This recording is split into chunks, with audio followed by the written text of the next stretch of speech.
Today we've got a very special video in store for you. For those who don't know, this is the latest Apple MacBook Pro, the 14-inch model with the M1 Pro, Apple's own Silicone.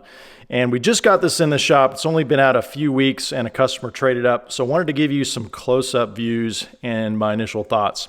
Now, just a full disclaimer, this is not going to be a performance review or anything like that, really just close-up views for the particular form factor. So if you're considering upgrading and you're on the fence, you're just not sure, and you want to see what it looks like up close, this is the video for you. So first up, from a distance, it looks very familiar, very much like the previous MacBook generations. They kind of kept this space gray color as one of the options.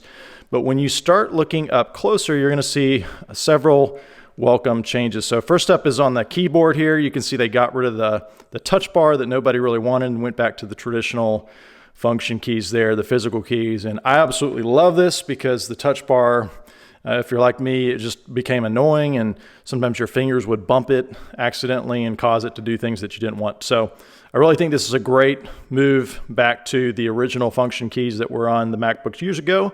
So very welcome change there. And you can see you've got your brightness, and then to have the different windows exposed there, you got your search, your mic, your sleep, and then your play, pause, fast forward, all that good stuff, and then your volume, and then of course your fingerprint ID right there, and it's also going to be your power button. So really familiar layout, but I think this is a really nice change to have this full row up top there. All right, so that's probably one of the biggest changes on the keyboard side. Otherwise, you got your speakers, your grill on both sides, very familiar, just like on the 13-inch model. And then your trackpad here, it looks to me to be kind of about the same size as the previous gen, but I think if I recall, they said it is a little bit larger compared to the other one. So definitely a welcome change there. As far as the feel, it feels pretty much like the click on any previous MacBook Pro. So not really a difference there on the click action, at least in my opinion.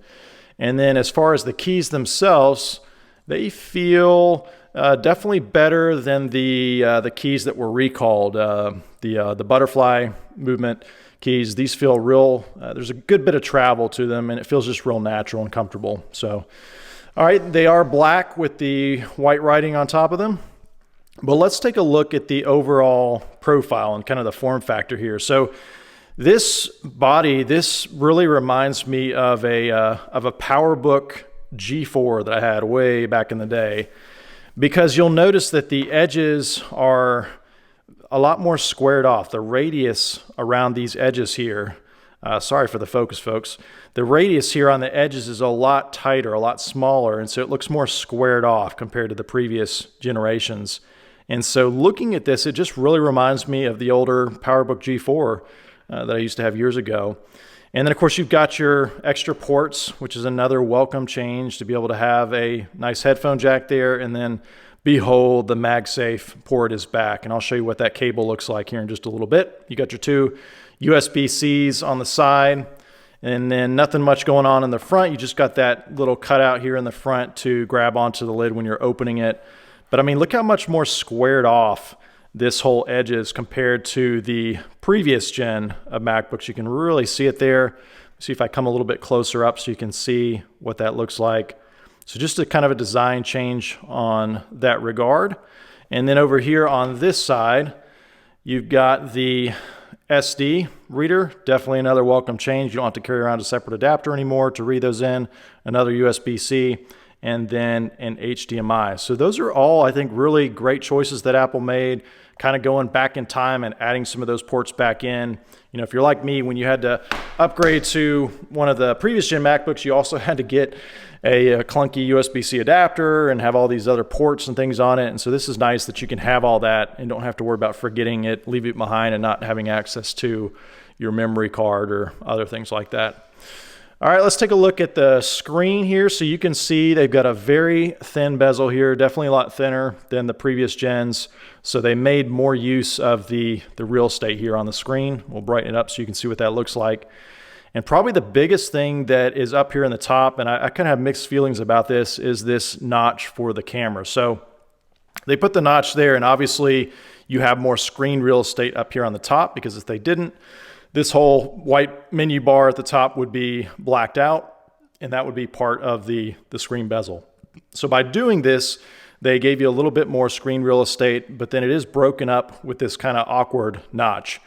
So I don't know, I think time will tell. You know, is this notch going to interfere with software menus? I would imagine they probably made it such that developers have to account for that, or maybe Mac OS does it automatically and it shifts, you know, menu things from side to side. Hopefully that'll be the case. You know, yeah, it looks kind of, it's right there in your face staring at you. It's very obvious and noticeable, but you know, I think at the end of the day, if you consider having a black bezel at the top that's a lot thicker versus this is probably preferred. And so I think that's a good choice at the end of the day that they made there. The screen itself seems to me about as bright and vibrant as any previous MacBook Pro, so nothing to really report there. But let's take a look at the back side of the lid and give you some close-ups there so you can kind of see what that looks like. So it looks pretty much like any other one, except again, the corners are a little more squared off. The radius there is a little bit sharper. And then let me show you the bottom as well. The logo is just a mirror, kind of glossy mirror-like finish. It doesn't light up or anything like that. Then you've got your hinge portion right here on the edge there. And it's all metal right here, and then it's got some ventilation. You can kind of see through the little crack there where the air, I imagine, goes in and out. All right, so then let's take a look at the back. The back is kind of interesting. I was not expecting this here. They kind of embossed the MacBook Pro logo into the bottom of the casing. That's kind of neat, instead of just printing it or leaving it plain. So that's kind of a neat little design choice that they made. And then you've got your basic markings on the back, just like normal. So nothing different there. Then you do have the feet for it to stand on, and there's a little metal kind of trim, almost where it's extruded outward. You can see around the rubber feet there. And so that's kind of a nice change there. It just kind of adds, and then the rubber feet, I imagine, are kind of glued in there, and it helps them stay in place. But otherwise, pretty simple there. The bottom has the screws and everything that you can remove just like before, so at least they made it, you know, somewhat easy to get to the inside. It's their kind of proprietary screw. And I'm noticing the screws they almost look a little like they're painted black or machined black. I'm not sure the official terminology, but you can see they're not silver. They look very high end. I mean, you wouldn't expect anything else, right, from Apple, of course.